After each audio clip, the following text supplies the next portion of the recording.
Now, I can't put the word go right next door to it. It needs someone called Spaceman. Did you know you have a Spaceman with you right now?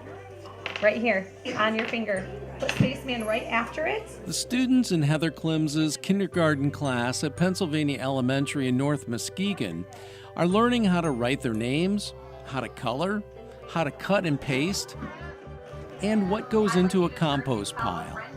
So we're going to check Addison's compost right now, and we're going to see if it's good compost or if maybe we have to take something out. Ready to look? We make sure that we teach to the core curriculum that Reese Buffer Schools provides us, but at the same time we integrate environmental themes into the everyday. So when you leave here as a 5-6-year-old student, our biggest goal with that would be that they are environmental citizens and they're able to pass that on within their lives, that their parents know then about composting and that they are recyclers and that they know how to take care of our earth.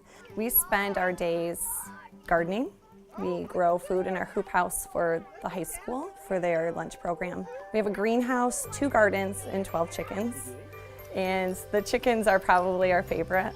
We take them out into the world also. We just got done with another local farm that we hadn't been to before, just learning about the farm animals and what they do on their farm, and it was an orchard, so they got to pick, and not just your normal, let's go to the apple orchard, but how do they grow the apple trees, and where do they come from, and how do they make different varieties of apples. So it's more of just, not just learning about the environment, but interacting, so the kids feel like they're part of that.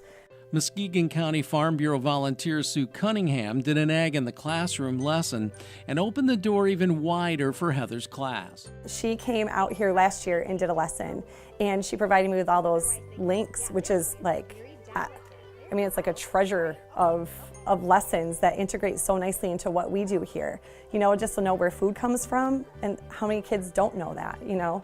There was a lesson about chickens and the chickens and the eggs and how the eggs get fertilized and how, and that is so invaluable because our kids come out here and they collect the eggs every day. And what they always ask us is, why don't we have chicks? And so that was a really great, I used that lesson to talk about why we don't have chicks, because we don't have a rooster. So that was a really cool lesson I pulled off of that site. My friends that are done with that, I need you to stir the compost bin real quick before it starts pouring, okay? And these young minds soak all this in. They don't have any of those bad habits established yet of throwing everything away. They can learn how plants grow, where their food comes from, what goes in their body, what fuels it.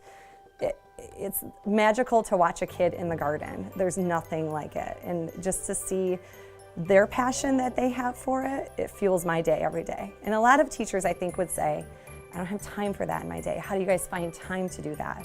Well, it's the most important part of our day. So when we go outside and we're learning about counting, I mean, they have to count how many seeds they put in the ground, and then we watch them and then they count to see how many plants grow. I mean, you can integrate it with every piece and part of your day. So it's easy now. And after year 6, I couldn't do this any other way anymore. I couldn't teach any other way.